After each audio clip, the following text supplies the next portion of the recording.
Então, gente, vou fazer uma pequena introdução também pro canal do YouTube.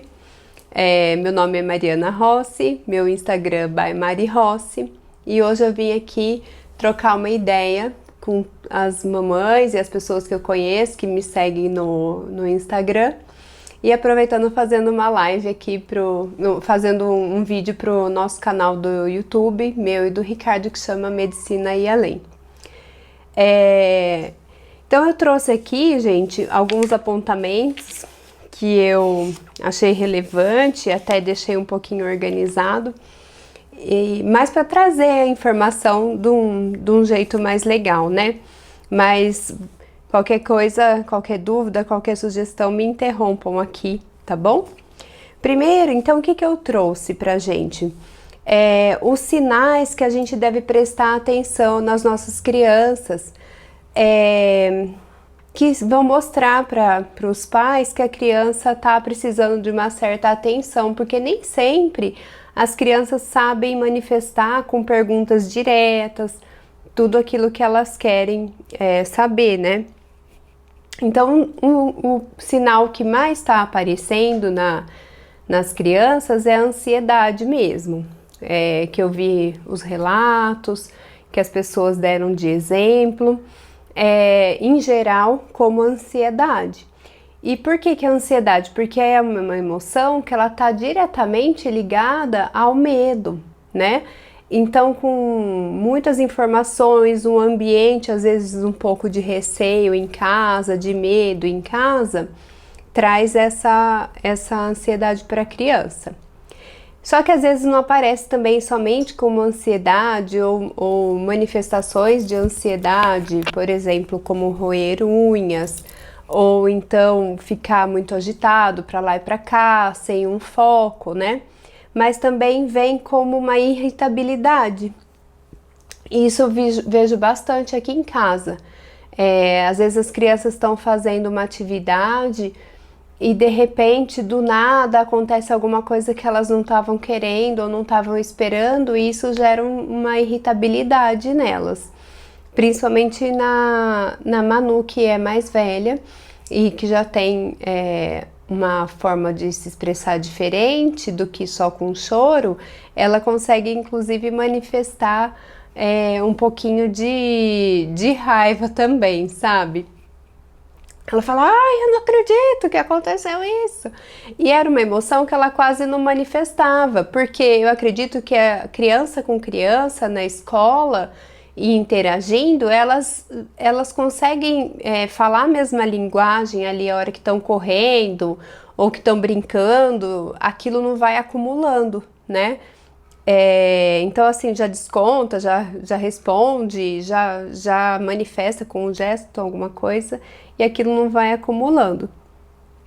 Outras alterações que as pessoas têm me relatado é a alteração de apetite para mais ou para menos. Então assim, a criança em casa acaba não tendo muito o que fazer e acaba indo para o aumento da ingesta calórica e beliscando, né, igual a gente faz também. Ou também com a falta de apetite, também me relataram crianças com falta de apetite.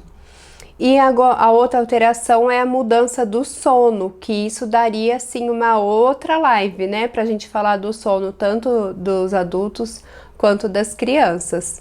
Que o sono também tem a ver com o gasto energético, né, e com a rotina.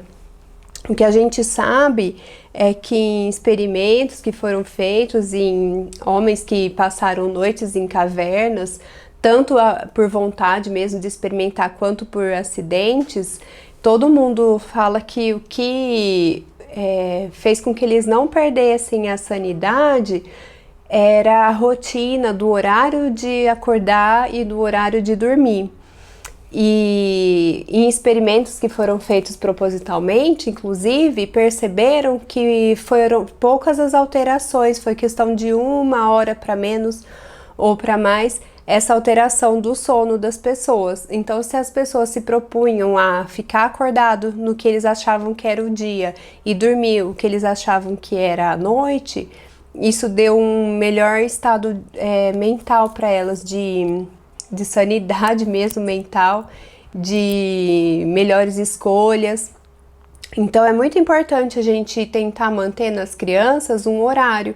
Quem tá fazendo homeschooling e tá achando chato, eu já tô rindo porque eu tô me identificando, né? Quem tá fazendo homeschooling e achando chato, já pode ver uma vantagem, que é fazer a criança acordar num certo horário para continuar com as atividades normalmente. Eu demorei um pouquinho para fazer esse vídeo por conta da rotina mesmo, eu queria ter feito até um pouco antes, até um momento eu falei, mas acho que vai ficar um pouco sem propósito esse vídeo agora, mas não, porque a gente não tá sabendo quando que tudo vai voltar ao normal e provavelmente a escola vai ser a última coisa a voltar. E as crianças sentem realmente muita falta da escola. E a gente tem que lembrar também que o isolamento ele trouxe mudanças no aspecto emocional, físico e social, né? Então, o gasto energético das crianças mudou, a interação social, tanto com familiares que tem que ser à distância, por vídeo, etc., mudou. E com os amigos, né? Principalmente, que é o que as crianças sentem mais falta. Então, daí eu elaborei, de uma forma prática aqui, alguns conselhos para a gente colocar em prática. E eu até coloquei assim, lembrando que alguns conselhos são até um pouco óbvios, mas vale a pena a gente reforçar.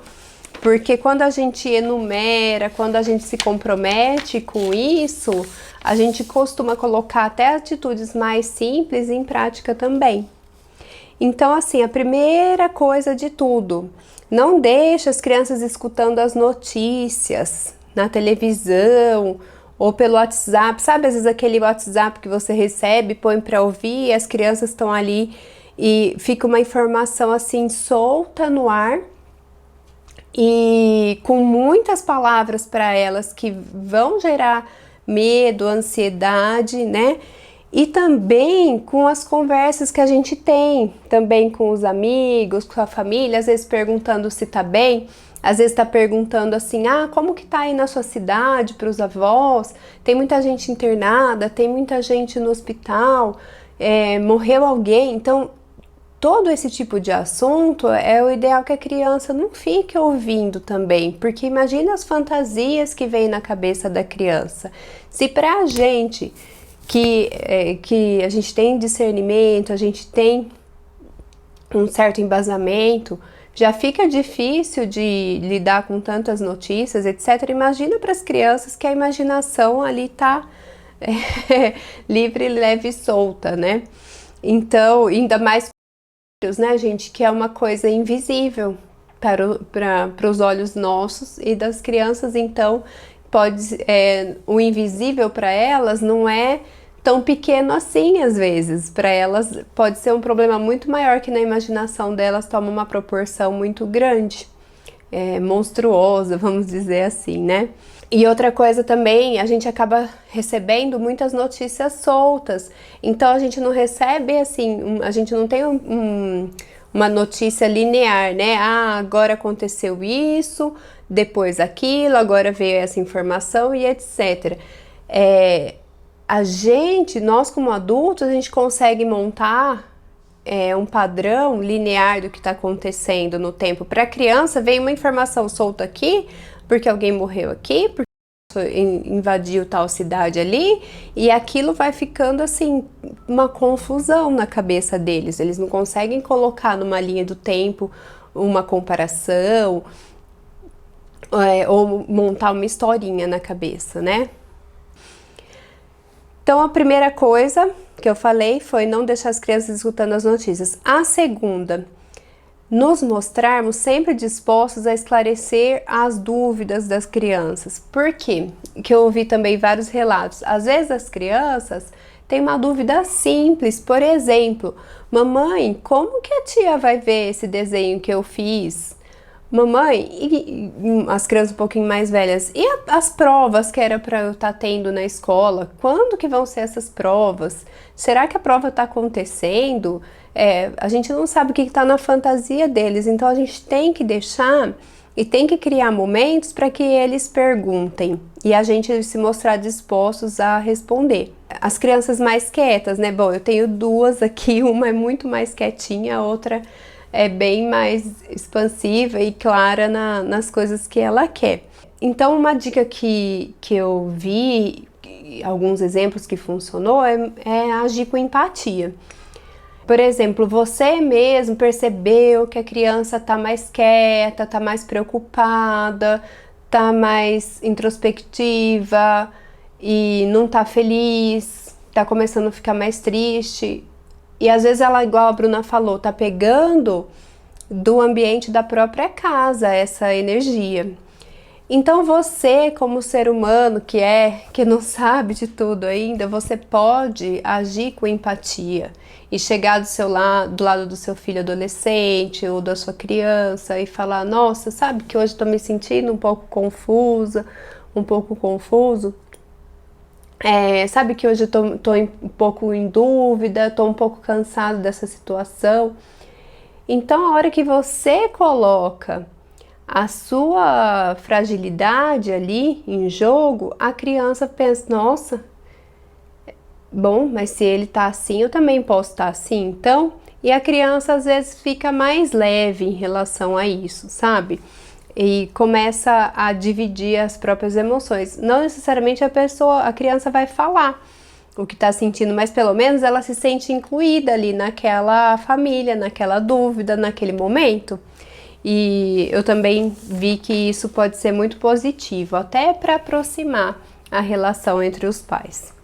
A outra questão, que daí é bem da maternidade e da paternidade como um todo, e como que a gente vai adaptar essa questão, então, pro cenário atual, que é mostrar confiança para a criança.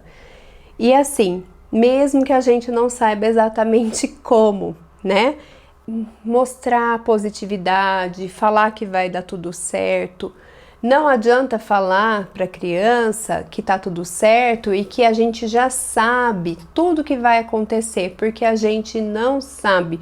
E a criança vai perceber como a gente está lidando também com os elementos surpresas, com as notícias, etc. Então não adianta falar: ai, a mamãe e o papai sabem de tudo e vai dar tudo certo. Não.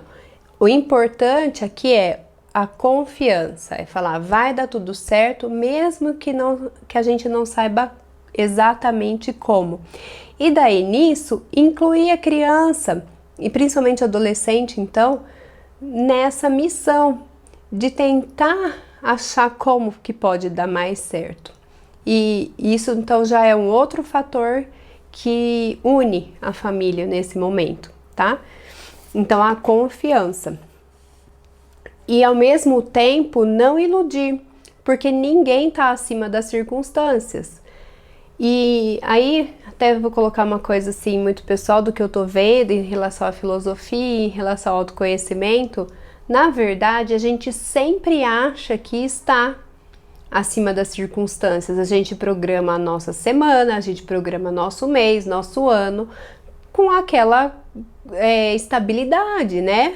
Que os dias vão ser como a gente imagina, que os meses vão ser como a gente imagina, que o ano vai ser como a gente imagina. A gente sempre coloca a nossa certeza em cima de tudo isso, dos nossos planos. A gente nunca tá acima das circunstâncias, né? A gente às vezes esquece disso, que a gente pode sim planejar a nossa vida, programar, colocar planos no papel, então colocar nossos planos no papel, mas a gente tem que saber que não somos donos da nossa vida por inteiro e que a gente convive com outras pessoas também, que tem outros planos também, né? Quando a gente consegue dialogar e colocar um plano, por exemplo, familiar no papel e fazer dar certo, tudo isso melhora. Entendeu? A gente consegue ter mais previsão, mas não somos donos de nada, tá?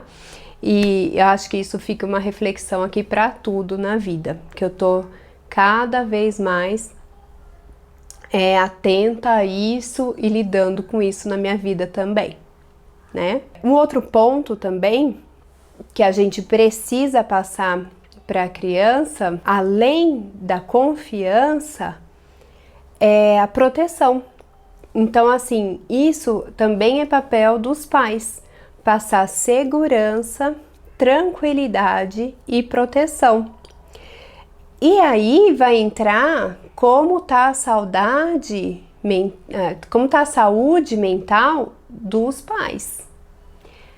Porque, como a gente está falando, a criança, você pode externar de uma forma, mas se na sua cabeça tiver tudo desorganizado, muita ansiedade, você estiver vendo muita notícia, não sabe o que é fake news, o que não é, não consegue separar, toda essa energia vai passar para a criança e aí ela vai sentir tudo o contrário, a insegurança, a intranquilidade e mais ansiedade. Então, aqui cabe, pais, vamos cuidar da nossa saúde mental, vamos cuidar do que entra aqui no nosso lar, vamos cuidar dos horários que vamos ver as notícias, né? E tentar, de uma certa forma, discernir e tentar separar o que pode ser verdade e o que pode ser mentira. Uma coisa que eu faço é ver a notícia assim, perto da hora do almoço, no fim do dia, e tento também evitar de ver antes de dormir, porque deixa a gente um pouco mais agitado, né? Naquele silêncio.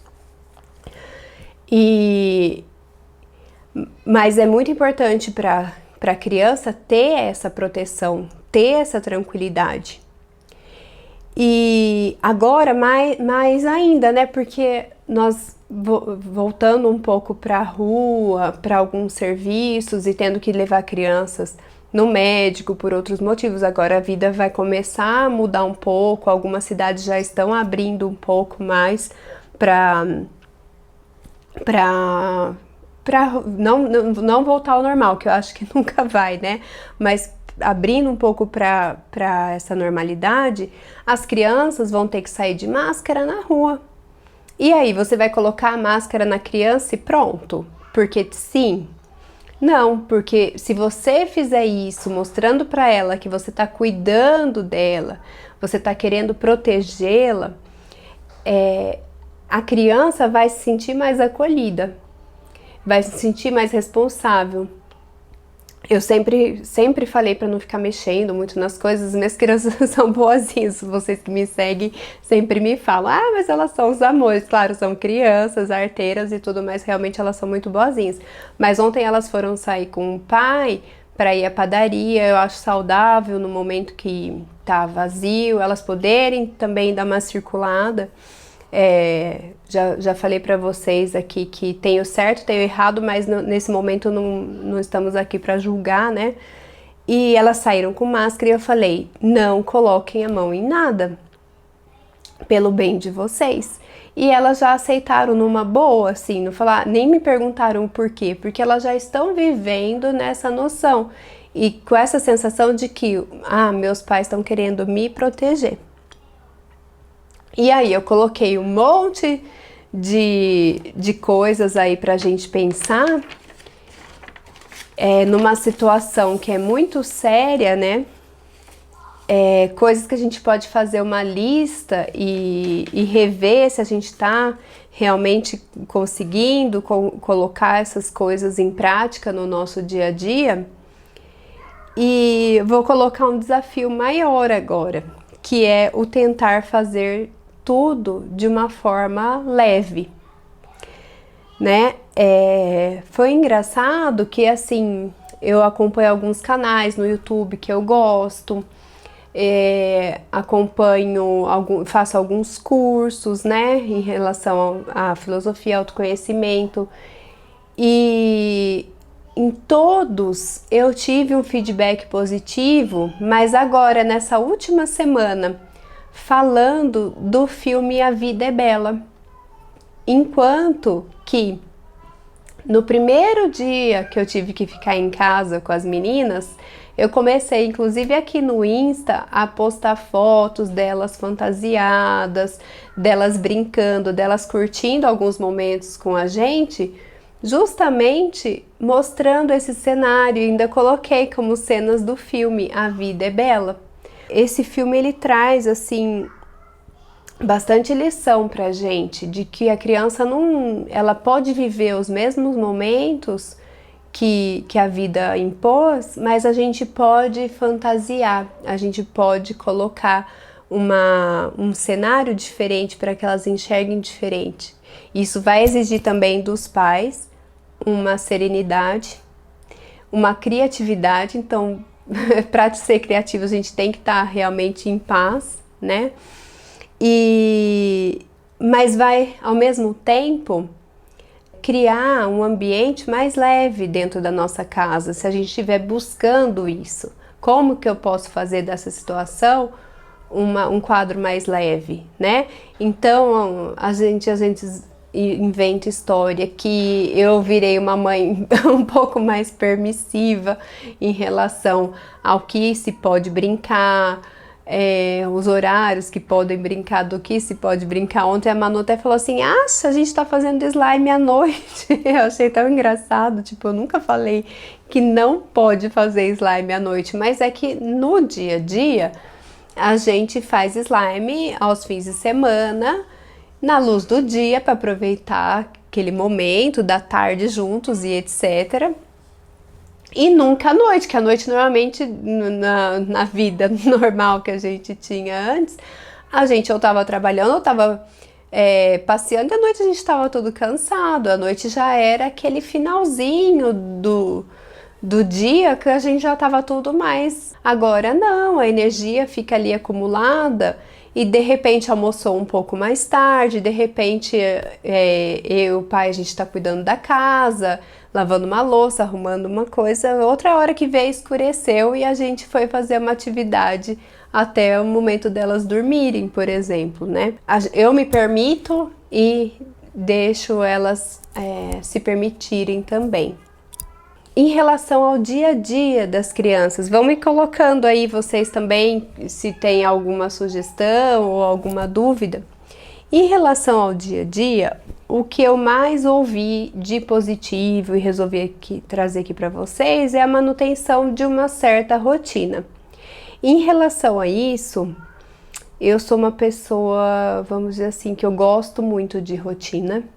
Eu gosto muito de organizar as coisas, organizar o dia, de ter essa certa previsibilidade do que vai acontecer, mas eu tô aprendendo muito a abrir mão de algumas coisas. Mas eu gosto de ter uma rotina. O que significa essa rotina? Ter uma hora limite para acordar. Como elas sempre dormiram bem tarde, as minhas meninas. Agora elas estão mantendo esse hábito de dormir tarde, de fim de semana, às vezes até um pouco mais tarde. Ontem a gente estava vendo a live da Ivete Sangalo, por exemplo. Então hoje a gente acordou todo mundo mais tarde, menos o Rick, que é o primeiro a acordar aqui de casa, né? Então manter um horário limite para se acordar.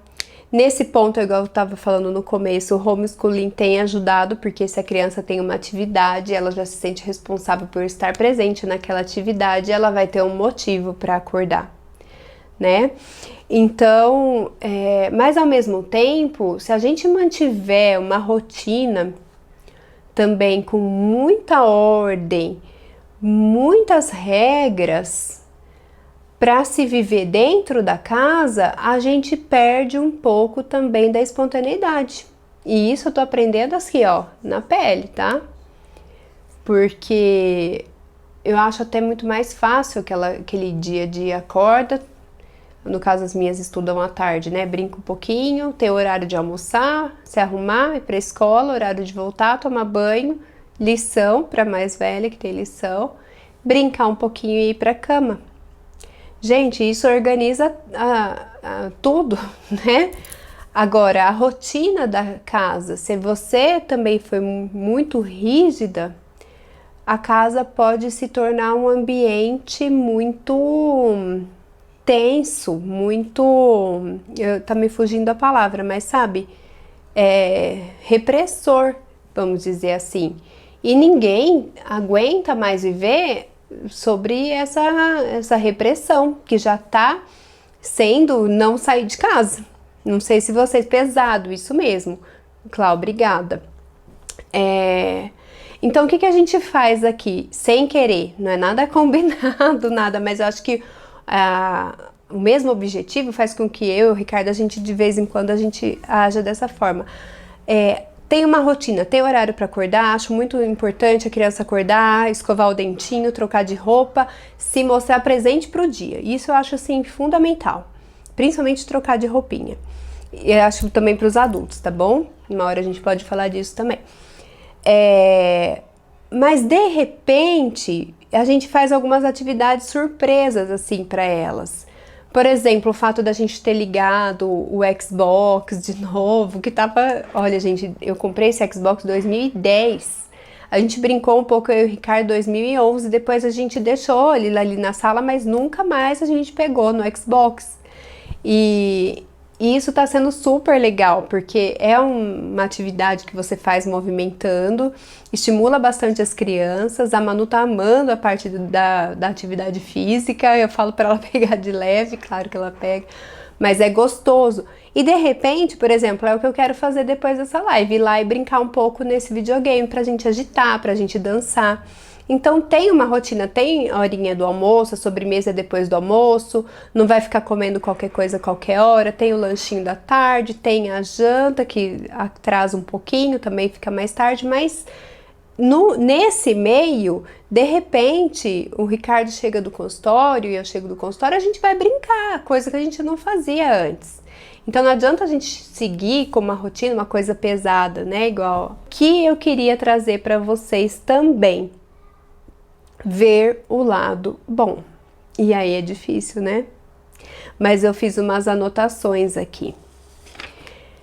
Primeiro, antes de tudo, em relação às mães, não nos cobrarmos muito em relação ao homeschooling.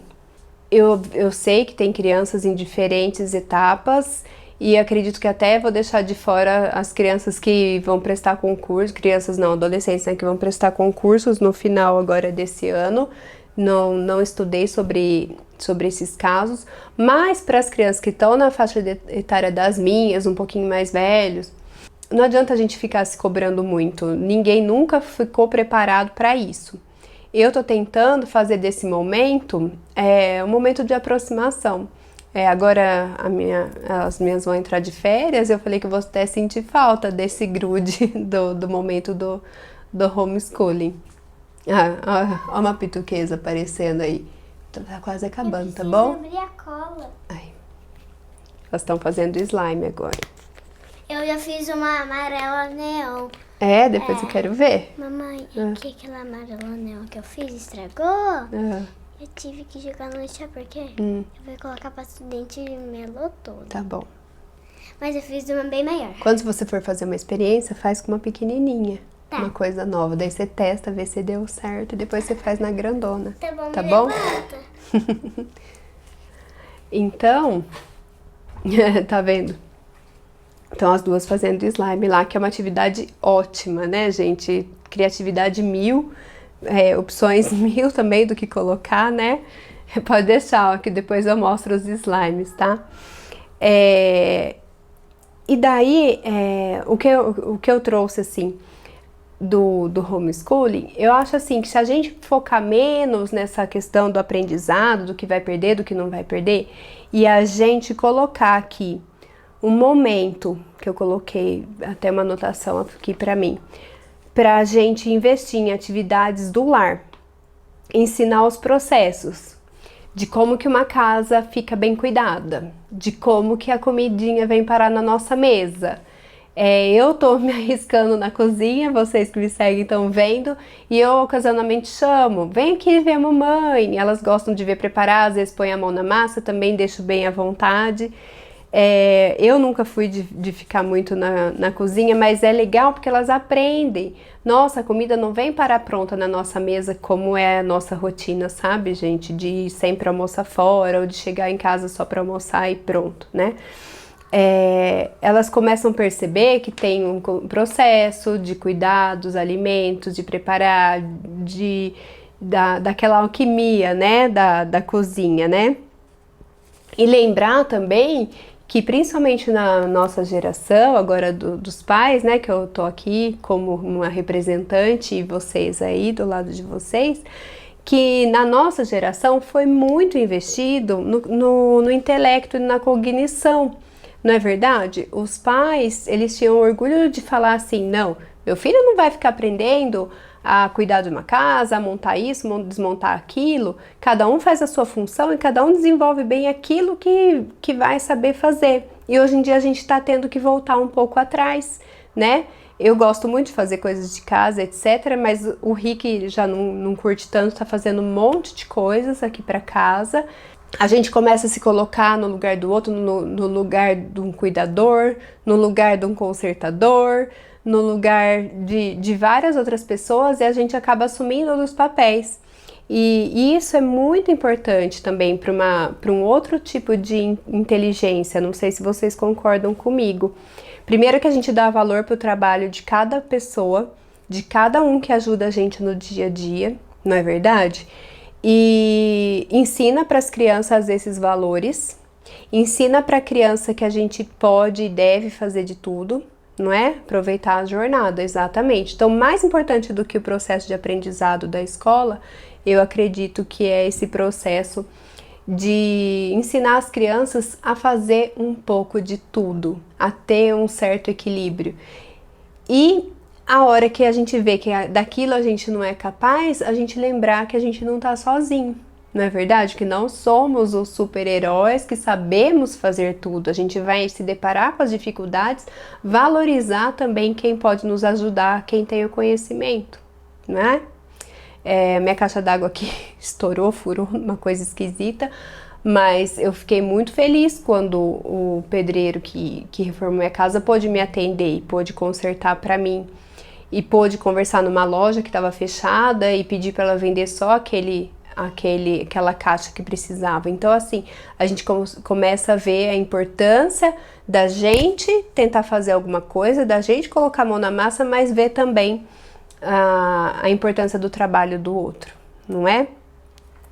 E a outra coisa também que eu acho super legal é tentar ensinar a organizar um pouco da casa, determinar o espaço para os brinquedos, também mostrar, olha, aqui é o lugar que a gente vive.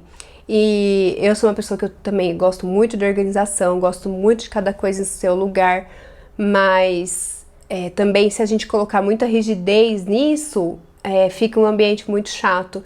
Então, tentar manter esse equilíbrio, mas falar assim, agora que a gente vai dormir, vamos pelo menos tirar as coisas do caminho, levar para o lugar certo, porque daí a criança também vai tendo essa noção de responsabilidade com os pais do lado também, porque a gente tem mais esse tempo agora de ajudar, pelo menos aqui em casa tá sendo assim. E é isso. Vou deixar aqui um minutinho para vocês. Eu acho que eu consegui ler os comentários enquanto eu estava conversando aqui.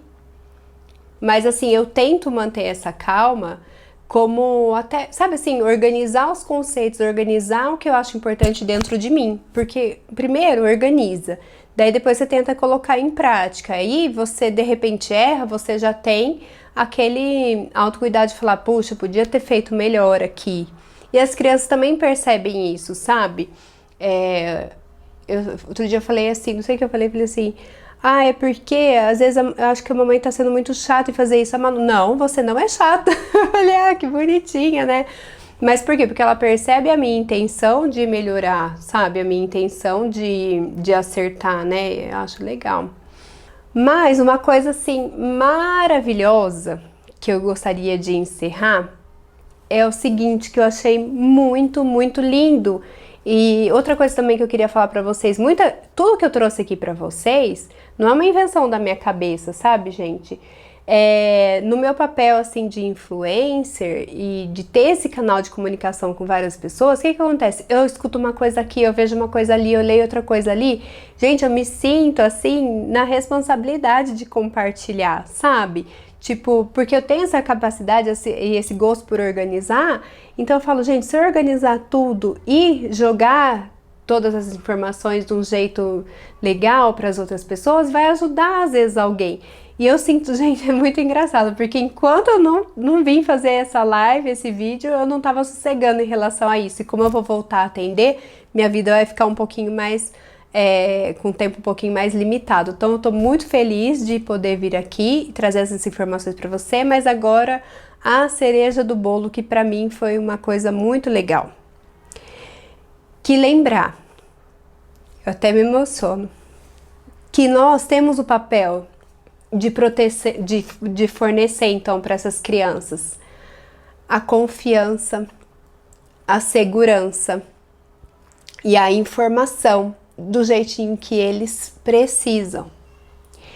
E em contrapartida, elas nos dão uma coisa muito melhor, que é a esperança. Então, escutem seus filhos também. Vejam o que eles têm para falar, né? A fé. Eles são nossos maiores motivos, né? De dosar, de tentar se equilibrar, de viver, de acordar e de tentar fazer o nosso melhor. Então, a gente se preocupa em dar tudo desse jeito para eles, fornecer tudo dessa forma, e eles nos dão de graça a esperança. Então, eu quero que a gente termine essa live com esse sentimento, com essa gratidão. E espero que vocês tenham gostado e que seja muito útil para vocês essas informações, assim como foi para mim, tá bom? Um beijo para todos, obrigada pela participação de todos, pelo carinho. E a gente realmente aprende com os filhos muito mais do que ensinamos. Vamos tentar deixar nosso coração aberto, nossa mente mais leve e tentar fazer desses momentos um proveito muito melhor, né? Para o futuro. Um beijo, viu? Beijo no coração de vocês.